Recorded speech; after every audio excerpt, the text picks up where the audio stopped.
All right. Can everybody hear me okay? Yep, good. Excellent. All right. Hello and good evening, everybody. My name is Shannon Doan, and I currently live in Elmsdale. I'm here this evening as I would like to nominate Tom Martin as the Liberal candidate for the Colchester-Musquodoboit Valley riding in the next provincial general election. Tom make an excellent representative, as he possesses many of the qualities I respect and want to see in a leader. Not only as someone who represents our community, but also as someone worth looking up to by the community. Unlike many people who only talk the talk, Tom also walks the walk. Over the 8 years that I've known him, I've seen him take on many projects, both large and small. He doesn't back out or make excuses. He commits himself and gets the job done. This, I feel, sets a very good example and is something I respect very, very much in a person. This is also a quality we need in our representatives. They have to be able to back up their words with actions. Tom also has had a tremendous amount of involvement working with people from all sorts of backgrounds and walks of life. Experience like this is truly invaluable if you want to authentically represent the community and the people in it. Other merits I've seen in Tom are the ability to learn, adapt, grow, and above all else, work hard. I've seen him do this as he's transitioned from being a detective to starting up and operating a small farm, supporting local small businesses, and running for mayor of HRM.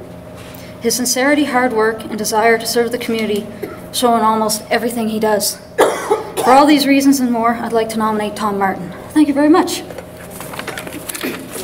My name is Alison Jones from Elderbank, and I will second that motion. Good evening, everyone.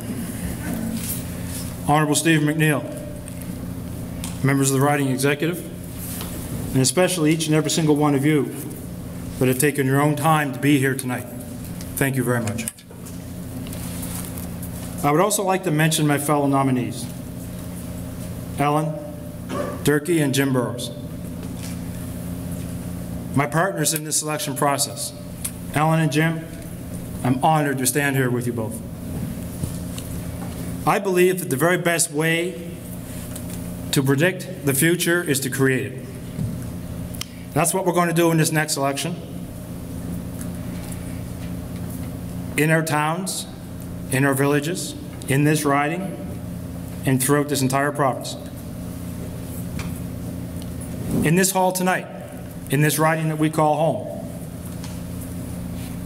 we are going to take the first step in creating that future. Tonight we are going to select a Liberal candidate for the riding of Colchester-Musquodoboit Valley, and that candidate is going to go on to become the first Liberal candidate in this riding that most of us can remember.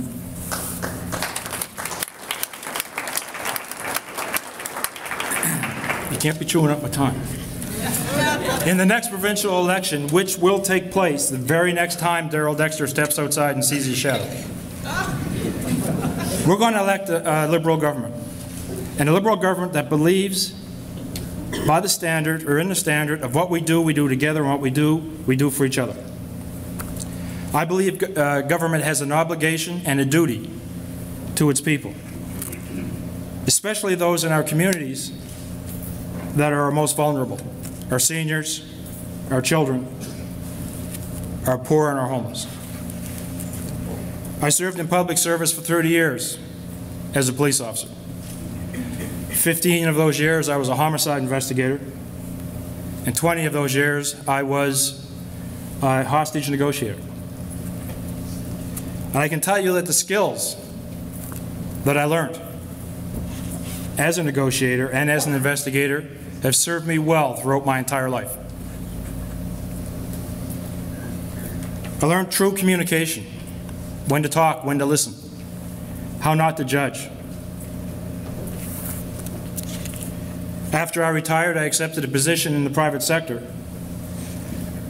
as a national director for a Nova Scotia-based company, where I had responsibilities for over 1,000 employees. Today I own 2 small businesses, both in this riding, one of which is a farm that I own and operate with my wife, Christina. If you want to learn how to be financially responsible or fiscally accountable, open a small business in rural Nova Scotia. All that being said, I want to keep tonight in its proper perspective. And in reality, tonight is not about me, it's not about Jim, and it's not about Ellen.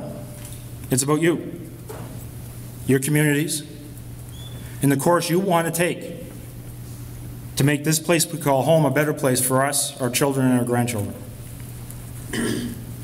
When I first started planting my roots in this riding, I was 8 years old. So that's probably about 30 years ago. John? This riding was a strong, bustling, thriving community. Forestry was booming. Farms were alive and productive. People were busy. The old bootlegger on the back road couldn't keep up with supply and demand. Not that I was ever in there. This riding was the poster child of rural Nova Scotia. Those were happy times and they were prosperous times, but they're not the times we live in today. Looking back over the years, it's very clear to see that the will of the people was not matched by the will of government.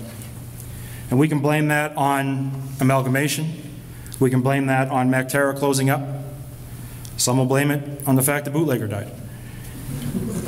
But what it all comes down to is at the end of the day is that this riding was essentially cut adrift. And folks, we didn't do that. The people that live here didn't do that. Our elected officials and government allowed that to happen.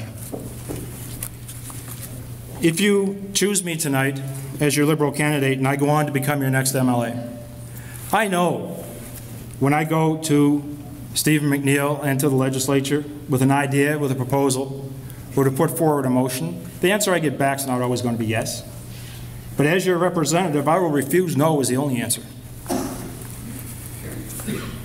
In this community, we have to get a wiggle on and we got to turn it around. And the very first thing we have to do is elect the right people to represent us, and that's what we're doing here tonight. Some of you may be aware of the fact that, yes, I did run for mayor of HRM. It's almost like a dirty thing to say. I got two things to say about that election. My passion for public service didn't end at the polls. And there's no shame in losing. There's only shame if you quit because you lost. Over the last 3 months, I've traveled this riding extensively, and I've spoken with many of you here tonight.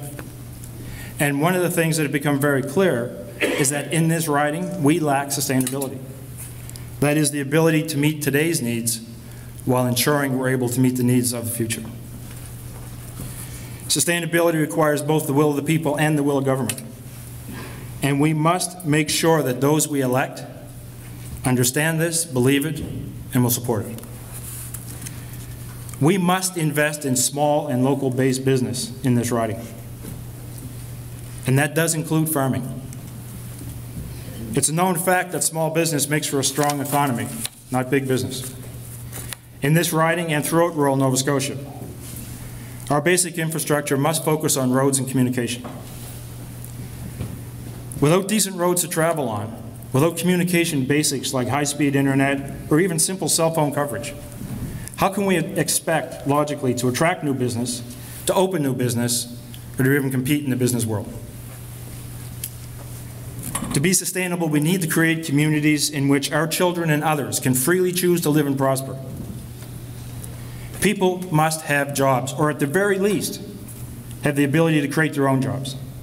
Otherwise, we will continue losing our younger population. We will fail to attract new residents to this riding, which is essentially where we are today. Darrell Dexter and NDP promised taxes wouldn't go up. Guess what? That plan didn't work so good, did it?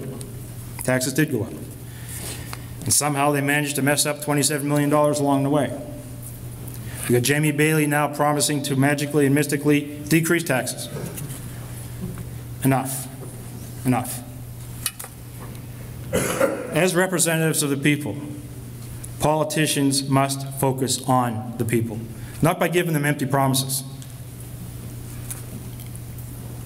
but by facing head-on real issues that affect each and every one of us every day. If we're going to change this riding into a Liberal riding, we're going to need a strong MLA that's willing to stand up for our communities, that's prepared to spend time with you in your home, in your farm, in your workplace, that's willing to talk to you, that's willing to listen to you, that's willing to laugh with you and sometimes even cry with you. We can never allow our elected officials to forget that their primary role is to serve the citizens that they represent. I can tell you we will only find that standard of responsibility under the leadership of Stephen McNeil. I only ask that tonight you vote for the individual that you believe meets that standard. The only promise I can and will make is hard work, honesty, and equal representation for all of our citizens. Ladies and gentlemen, this is our home. It's the place we love the best and complain the most. But it's the treasure chest of our lives, and we got to start taking care of it. Thank you so much. Okay, we do have, I have the results. The total number of ballots cast was 158. Total number of spoiled ballots was 0. Total number of votes required to win is 80. And now I'm going to read off the numbers in the order in which they're listed. Alan Durkee, 18 votes. Jim Burrows, 45 votes. Tom Martin, 95.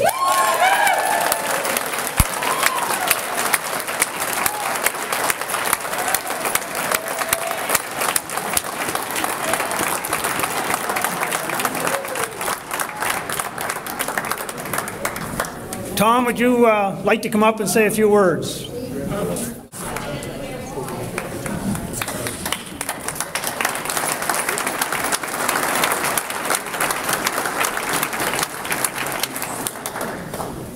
I have no idea what to say. I really don't have a clue. I'm very pleased and very happy. Like I said earlier, I'm honored to be with Jim and Ellen on this journey. We've talked many times. We've, I won't say we've consulted, but we've certainly shared some stories. It's been a good run. It's been a good, you know, when your heart, when you do what you're doing, when it's right. You can feel it. You know what you're doing when it's right. And coming so quick off a municipal election, it was a big decision for myself and my family to make. But guys, I'll tell you, you know what you're doing when it's right. And I can't thank each and every one of you enough, especially my family. Thank you.